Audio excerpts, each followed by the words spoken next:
나는 하나님의 형상이에요. 나는 그리스도의 후사예요. 나는 빛의 망대예요. 믿음의 고백하겠습니다. 주는 그리스도시요 살아계신 하나님의 아들이십니다. 아멘. 오늘 우리에게 주신 말씀 보도록 할게요. 안디옥 교회 성도들의 신앙 상태.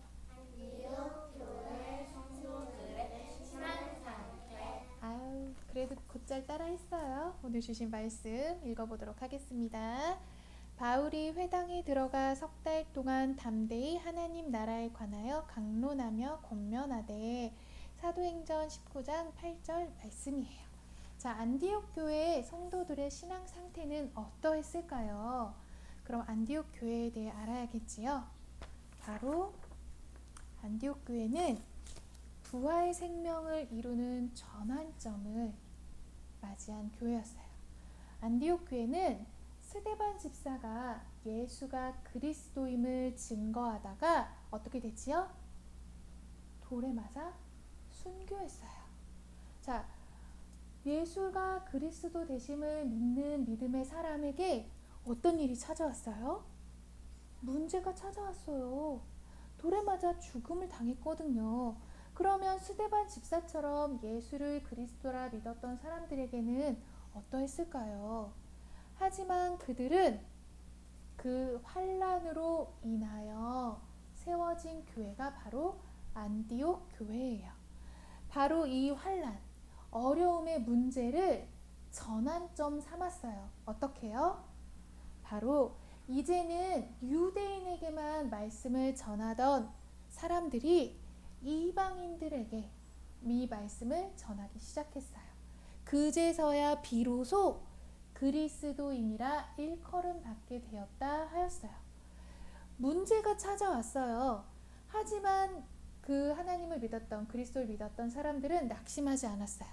오히려 떠나지 않았어요. 그것을 전환점 삼아 교회를 든든히 세웠고, 그 속에 하나님의 진짜 소원은 무엇일까를 알아 따랐어요. 바로 예수님께서도 부활하셨지요. 근데 이 부활이라 하면 죽음이 없이는 있을 수 없는 거예요. 죽어야만 부활이라는 게 성립이 되거든요. 왜냐하면 부활은 죽은 자가 다시 살아나는 걸 부활이라 하기 때문에 똑같았어요. 이 스데반 환난 집사의 환난으로 말미암아 교회는 죽은 것이 아니라, 이 예수를 그리스도라 믿었던 사람들이 떠나간 것이 아니라 오히려 그것을 어떻게 삼았어요? 그리스도를 유대인에게만이 아니라 모든 사람, 천하 만민에게 전하는 선교의 시작이 되는 전환점으로 삼았어요. 그래서 전환점이라 하면 지금 나의 방향과 상태를 바꾸는 것이라 하였어요. 이건 사전적 의미예요. 그러면 우리는 어떤 전환점을 가져야 할까요? 바로 안디옥 교회의 성도들처럼 문제와 환난을 오히려 하나님의 소원을 이루는, 뜻과 계획을 이루는 전환점으로 삼아야 돼요. 지금 우리 앞에 찾아온 문제와 갈등과 위기와 많은 어려움들은 그 속에 하나님의 진짜 소원을 이루는 전환점으로 삼는 거예요. 그것이 우리가 안디옥 교회 성도들이 갖는 신앙 상태를 갖는 것이라 하였어요. 그것은 다른 말로 부활 생명을 누리는 자다 하는 거예요. 그러면 또 안디옥 교회 성도들은 어떤 신앙 상태를 가졌을까요? 바로 대속의 사랑을 누리는 자들이었어요. 그렇기에 예수를 그리스도라 전할 때 찾아온 문제와 환난 속에서도 떠나지 아니하고, 예수를 더 이상 믿으면 안 되겠어, 내가 예수를 믿었더니 이런 문제가 찾아왔어 라고 떠나지 않았어요. 그 대속의 은혜를 누렸어요. 그래서 나에게 찾아온 이 문제와 환난과 두려움 속에서도 예수를 주라 시인했어요. 영접하는 자, 곧 그의 이름을 믿는 자들에게는 하나님의 자녀가 되는 권세를 주셨으니, 바로 예수를 주라 시인하여 나에게 오는 하나님 자녀의 신분과 권세를 누렸어요. 그것이 대속의 은혜, 그 사랑을 누리는 자들이에요. 그것이 바로 우리가 가져야 할 정체성이에요. 날마다 나에게 좋은 일만 있을 때 정말 예수님이 그리스도가 맞으세요. 모든 문제 해결하신 분이 맞으세요. 라고 고백하는 것이 아니라 이 나에게 문제가 찾아와도 환란이 찾아와도 이 문제와 환란 속에서도 예수는 그리스도십니다. 주라 시인할 수 있어야 하는 거예요. 그것이 나를 위하여 대신 죽으신 그리스도의 대속의 사랑을 누리는 자라 하셨어요. 그리고 나에게 주신 이 대속의 은혜는 나만 누리라고, 나만 욕심 꾸러기 같이 나만 누리라고 주신 것이 아니라 이 사랑이 필요한 현장, 그 현장을 향하여 나아가는 자들을 말해요. 그러니까 안디옥 교회 사람들은 이제 더 이상 유대인에게만 말씀을 전한 것이 아니라 이 말씀은 모든 사람에게 필요하구나.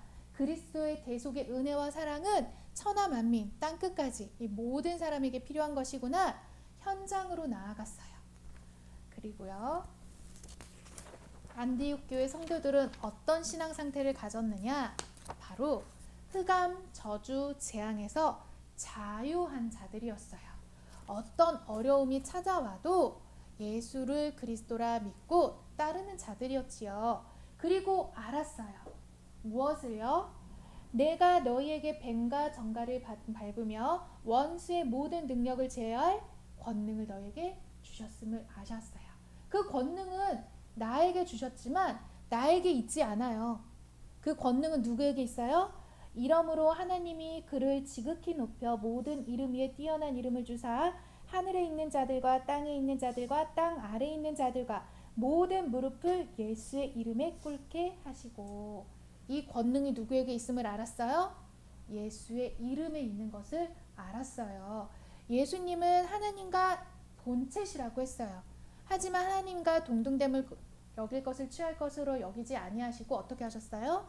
우리와 똑같이 죄인의 모습으로 종의 형체로 우리에게 오셔서 우리의 죄를 대속하셨어요. 그리고 그 이름을 하나님께서는 높이셨어요. 모든 만물 위에 뛰어난 이름이라 하시고 모든 만물이 그 이름에 무릎 꿇게 하셨거든요. 안디옥 교회 성도들은 그 이름이 가진 권능을 알았어요. 그렇기에 그 어떤 핍박과 환란이 오더라도 그 이름 가지고 기도했어요. 무엇을요? 교회를 파수했어요. 하나님이 주신 이 교회, 오직 예수가 그리스도 되심을 선포하고 전하기 위하여 세우신 몸된 교회, 그 교회를 지키고 파수했어요. 그리고 그 교회 속에 자라날 후대, 즉 그 교회를 통하여 많은 자들이 영적 문제와 고통과 환난 가운데에서 치유받고 돌아올 그 치유 사역을 파수했고요. 우리에게 주신 영원한 복음, 이것을 파수했어요. 하나님께서는 오늘도 우리에게 말씀하세요. 안디옥 교회 성도들이 가졌던 영적 상태, 그 신앙의 상태를 우리에게 가지라 하세요. 그 신앙의 상태를 회복하라 하세요. 그 신앙 상태는 무엇이라 했어요?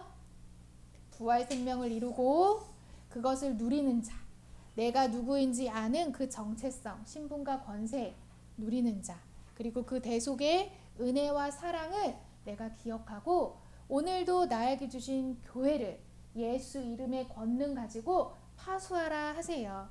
오늘은 유은이의 생일이지요. 유은이를 이같이 부르셨어요. 또 우리를 이같이 부르셨어요. 어떤 문제와 환란 속에서도 나는 그 문제에 흔들리는 것이 아니라 그 속에 나의 신앙 상태를 점검하여 예수를 그리스도라 시인하여 나의 모든 걸 하나님의 뜻으로 이루는 전환점 삼으라 하셨는 거예요. 유은이와 우리 모든 렘넌트들이 내가 예수를 그리스도 되심을 믿는 중에 찾아온 문제와 갈등과 어떠한 어려움 속에서도 예수가 그리스도 되심을 주라 시인하고 나에게 주신 대속의 은혜와 사랑을 누리며 나에게 주신 이 교회를 파수하라 하시는 거예요. 이 일에 주역되는 우리 모든 렘넌트들 되게 축복합니다. 아멘.